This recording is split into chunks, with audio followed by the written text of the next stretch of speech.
একদম NDRF, army, state disaster, police, fire, KMC all together working very good.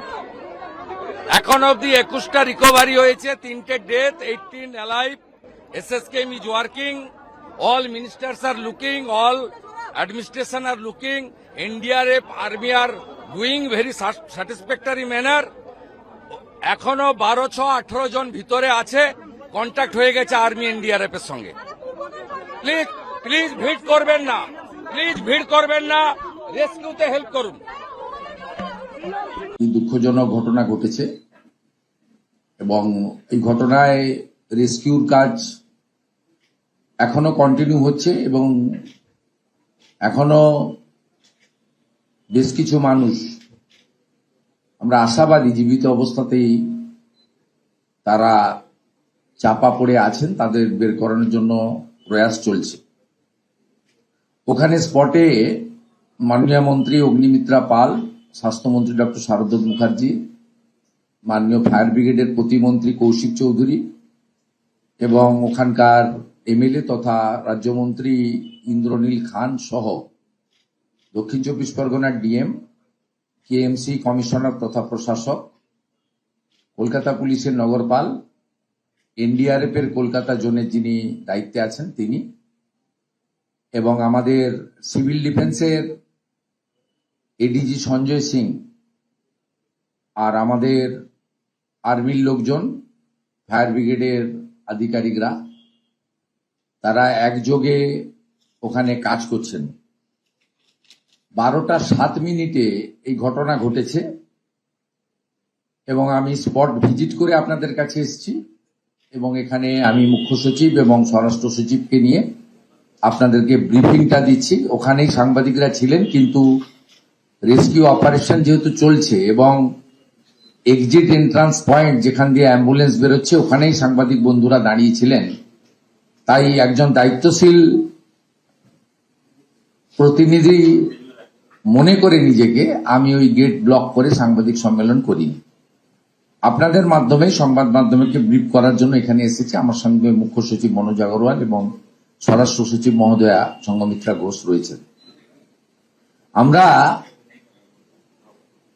প্রাথমিকভাবে আপনাদের যেটা বলতে পারি, যেহেতু বিধানসভা চলছে, ক্ষতিপূরণ বা ইত্যাদি বিষয়ে আগামীকাল সকাল 11টায় অ্যাসেম্বলির শুরুতে অধ্যক্ষের অনুমতি নিয়ে আমি বিবৃতি দেব। বিধানসভা চলছে, সেই কারণে আমি এইখানে কম্পেনসেশন বা অ্যাকশন নিয়ে আমি বিবৃতি দেব না, এটা প্র্যাকটিসের মধ্যে চলে, হাউস চললে। আমি এখানে যেটা আপনাদের লেটেস্ট বলবো সেটা হচ্ছে, প্রথমেই আমি ধন্যবাদ জানাবো আমাদের সিভিল ডিফেন্স, কলকাতা পুলিশ এবং ফায়ার ব্রিগেডকে। তারা যদি কুইক রেস্কিউ লোকাল লোকেদের নিয়ে না করতেন তাহলে এই মৃত্যুর সংখ্যাটা অনেক লম্বা হতো এবং অত্যন্ত একটা মর্মান্তিক ঘটনা আজকে কলকাতা তথা রাজ্যের ক্ষেত্রে হতো। আমরা ধন্যবাদ জানাবো আমাদের এই জোনের আর্মির যিনি দায়িত্বে আছেন এনডিআরএফ এর। আমার সঙ্গে 2:30 নাগাদ সিএস এর যখন কথা হয় মাননীয় মুখ্য সচিবের, তখনই আমরা সিদ্ধান্ত নিই যে আর দেরি না করে আমরা আর্মিকে কল করব। প্রসেস কমপ্লিট হওয়ার আগেই তারা কিন্তু আর্মিকে এবং এনডিআরএফ কে পাঠিয়ে দেন। 1 ঘন্টার মধ্যে তারা 3:15-20 থেকে পুরো রেস্কিউ অপারেশনে হাত লাগান। এখন অব্দি মোট 21 জনকে উদ্ধার করা গেছে। 18 জন অসুস্থ অবস্থায় অর্থাৎ জীবিত উদ্ধার হয়েছে, কিছু জনের চিকিৎসা SSKM হচ্ছে। ওখানে স্বাস্থ্য দপ্তরের প্রতিমন্ত্রী সুমনা সরকার এবং হেলথ সেক্রেটারির নেতৃত্বে টিম কাজ করছে। সিওমইজ দক্ষিণ 24 পরগনার নেতৃত্বে 20টি অ্যাম্বুলেন্স প্রতিনিয়ত ওখানে কাজ করছে এবং গ্রিন চ্যানেল করে কলকাতা পুলিশ তাদের পৌঁছে দিচ্ছে। অর্থাৎ ওয়ার ফুটিং এ আমাদের যে কাজ দরকার অল টুগেদার আমরা সেটাকে প্রায়োরিটি দিয়েছি এবং আমরা অনেক পরে গেছি, কারণ কয়েক ঘন্টা রেস্কিউ করার জন্য রেস্কিউ যারা করছেন তাদেরকে সুযোগ দিতে হয়। আমি স্পটে যাওয়ার পরে আমাকে এনডিআরএফ এবং আর্মি বলেছেন যে তারা সম্পর্ক স্থাপন করতে পেরেছেন আরো বেশ কিছু 12 থেকে 15 জনের মতো ভিতরে আছেন, প্রত্যেকের সঙ্গে তাদের সম্পর্ক স্থাপন করতে পেরেছেন। জল এবং অক্সিজেন সেটা দেওয়ার ব্যবস্থা তারা করেছেন। তারা হোপফুল যে তারা তাদের বের করবেন। আরো সন্ধে পর্যন্ত চলবে।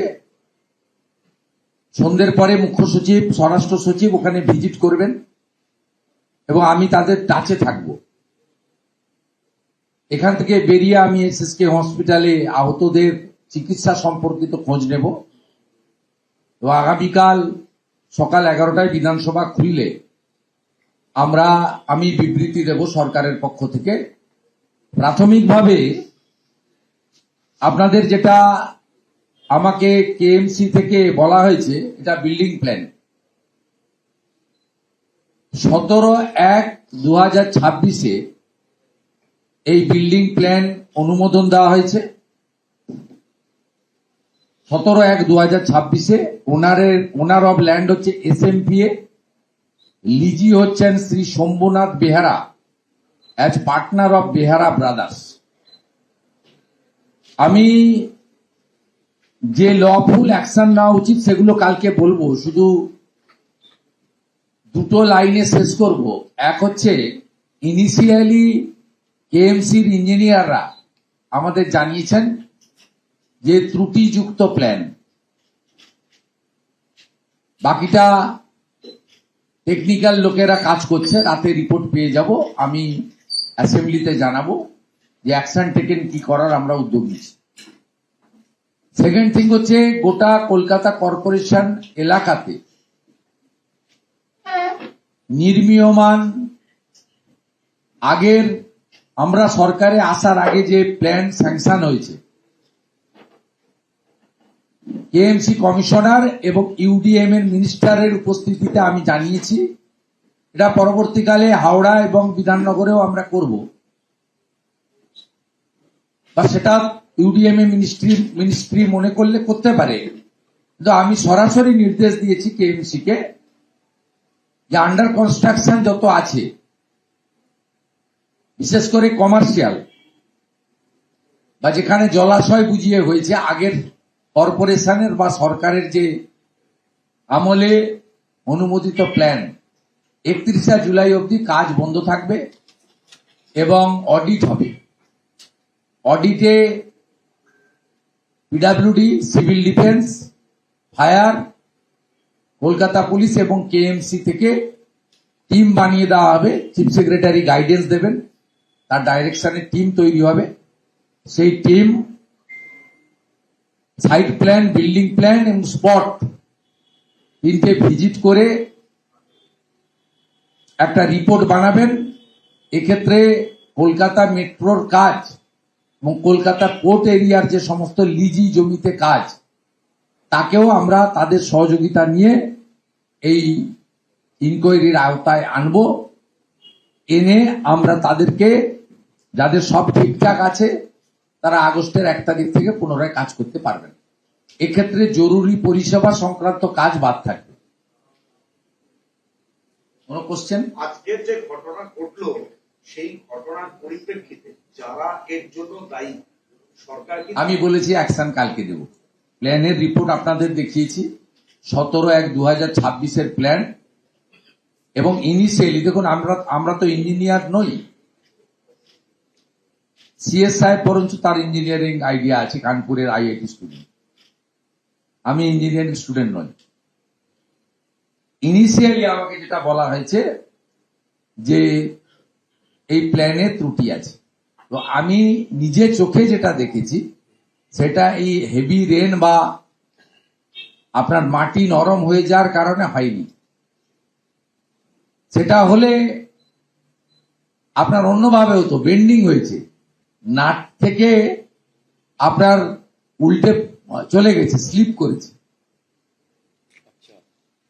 এটা আমি চোখে যা দেখেছি। বাকিটা তো রাতের মধ্যে আমাকে কেএমসি জানিয়ে দেবে এবং কাল 11টার সময় অ্যাসেম্বলিতে বলে দেবো। এগুলো তো তাড়াহুড়া করার কিছু নেই। এখন আর্মি এবং এনডিআরএফ যেটা আমাকে বলেছে যে স্যার বেশ কিছু লোক এখনো ঠিকঠাক আছে, আমরা কানেকশন করেছি, জলও দিয়েছি, অক্সিজেনও দিচ্ছি, উই আর হোপফুল যে তাদের আমরা সেফলি বের করে নেব। এবং আপনাদেরও অনুরোধ করবো ওখানে প্যাসেজগুলো ছেড়ে সরে আসুন, মানে লোকজনও সরে যাওয়া উচিত, কমপ্লিটলি ফ্রি করে দেওয়া উচিত, যাদের কাজ তাদের করতে দিন। আমাদের যেটুকু জিনিস ভিজিট করা বলা সেটা আমরা করছি, মনিটরিং করছি। এখানে কন্ট্রোল রুম আছে, সিএস হোম সেক্রেটারি নিজেরা দেখছেন। আফটার 7 PM সিএস এবং এইচএস স্পট ভিজিট করবে, আমি হসপিটাল ভিজিট করব, আমরা টাচে থাকবো। আলোর ব্যবস্থা হয়েছে, যতক্ষণ না পর্যন্ত পুরো গার্বেজ সরানো হয় রেস্কিউ অপারেশন থাকবে, চালু থাকবে।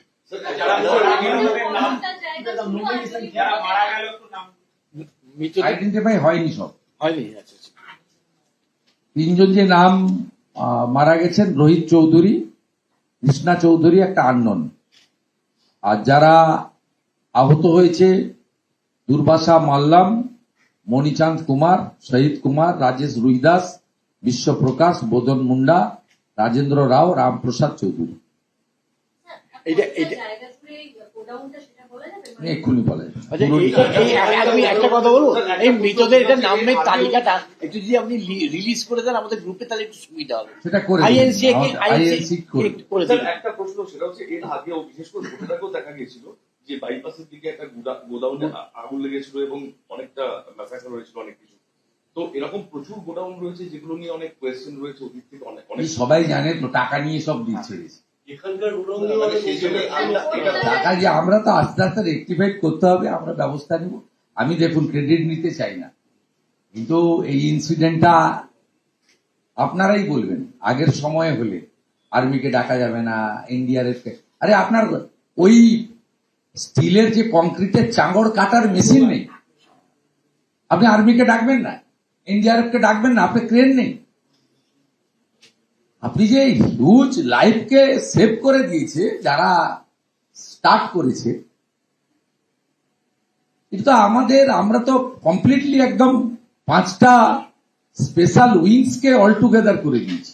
Army, NDRF, civil defence, fire, police, KMC, 6টা উইংস কে একসঙ্গে করে দিয়েছি। পুরো সুপারভিশন সাউথ 24 এর DM, KMC commissioner, CP, army আধিকারিকরা নিজেরা দাঁড়িয়ে থেকে করছে। এগুলো তো আমাদের কাজ নয়।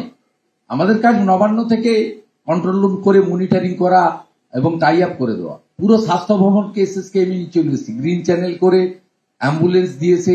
আমরা কত লোকের মানে আজকে লাইফ সেভ করে দেওয়া আছে।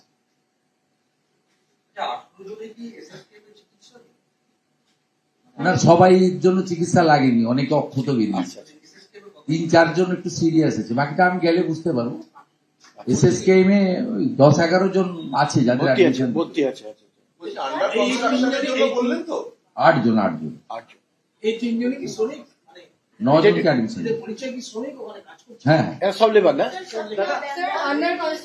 আন্ডার কনস্ট্রাকশন যেটা বললেন বন্ধ থাকবে অডিটের জন্য। অডিটের জন্য, সেটা আন্ডার বিল্ডিং অডিট এবং সাইট প্ল্যান ঠিকঠাক নিয়েছে কিনা। আচ্ছা, যেগুলো 1 মাস টাইম দিয়েছে, এমন কি আছে এই বর্ষার সময়? না সেটা না, যেগুলো চলছে এগুলো অলরেডি রয়েছে। এর মধ্যে যেখানে হসপিটালে কাজ হচ্ছে, যেখানে ফায়ার ব্রিগেড স্টেশনে কাজ হচ্ছে, সেগুলো ছাড় থাকবে। এমার্জেন্সি সার্ভিসে থাকবে। আর্মি যেখানে কাজ করছে সেখানে ছাড় থাকবে। আন্ডার কনস্ট্রাকশন সমস্ত বিল্ডিং জরুরি ব্যবস্থা ছাড়া। কেএমসি তে আমি বলেছি ইউডিএম এ দপ্তর চাইলে এইচএমসি বিএমসি তেও করতে পারেন, অ্যালার্ট তো। কোনটা আইডেন্টিফাই হয়নি, শুধু নামগুলো অ্যাডমিশনের সময় নামগুলো পাওয়া গেছে। এগুলো ব্যাগ সব পাওয়া যাবে, কাগজ আছে তো, তাড়াহুড়া করছেন কেন? অ্যাসেম্বলি চললে এর থেকে বেশি বলা যায় না। কিন্তু 2016-তে বড়বাজারের ব্রিজ ভেঙে ছিল, তারপর আবার এই ঘটনা ঘটলো। তার মাঝখানে একটা ঘটনা ঘটেছে, কিন্তু গার্ডের নিচের ঘটনা ভুলে গেছেন। বাড়ি ভেঙে পড়েছে, একটা লোককে তো জীবিত বের করতে পারেননি, 13 জন মারা গেছে। 13ই মরেছে, কিন্তু একটাও তো জীবিত বের করতে পারেনি।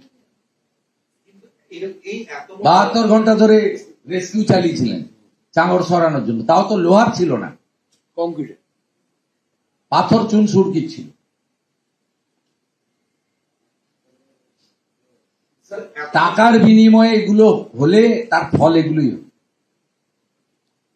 কম্প্রোমাইজ করে করা হয়েছে, এক্সচেঞ্জ অফ সামথিং। যখন সিএস সাহেবের কথা হয় তখনই আমরা দুজনে ঠিক করি যে ওখান থেকে যারা কাজ করছিলেন, জয়েন্ট সিপি কমিশনার, তারা বলছিলেন যে, এবং আমাদের যিনি মিউনিসিপ্যাল অ্যাফেয়ার্স প্রিন্সিপাল সেক্রেটারি বলছিলেন যে এনডিআরএফ বা আর্মি এলে ভালো, এত লোহার সলিড স্ট্রাকচার পড়েছে, এটাকে ক্রেন দিয়ে তুলতে গেলে আরো ক্ষতি হয়ে যেতে পারে, এটাকে ড্রিল করা দরকার। সেই মেশিন এনডিআরএফ এবং আর্মির কাছে আছে। এখানকার যিনি আর্মি আধিকারিক আছেন তিনি সিএস কথা বলার পরে ফর্মালিটি মেনটেন করার আগেই ফোর্স এবং ইকুইপমেন্ট পৌঁছে দিয়েছেন। এটা উচিত তো, তা তো ডিজাস্টারে এই কোঅর্ডিনেশন তো আগে ছিল না। কে কেন্দ্র, কে রাজ্য, কে কোন দলের, কে কোন সরকারের, এসব ভাবনা চিন্তা করে হতো। যা ঘটনা ঘটেছে এবং আমরা ব্যবস্থা নিয়েছি, আমরা আশা করব যে মৃত্যুর সংখ্যা আর না বাড়বে না। যারা আহত হয়েছেন চিকিৎসা নিয়ে ফিরে পাবেন। যারা এখনো ভিতরে আছেন, আমাকে এনডিআরএফ আর্মি অ্যাসিওর করেছেন যে সবার সঙ্গে আমাদের কন্ট্যাক্ট হয়ে গেছে। আমি প্রে টু গড তাদের যাতে স্মুথ এবং সুস্থ অবস্থায় রিকভারি করতে পারে আমাদের রেস্কিউ অপারেশন টিম, এটা আমি প্রে করবো ভগবান।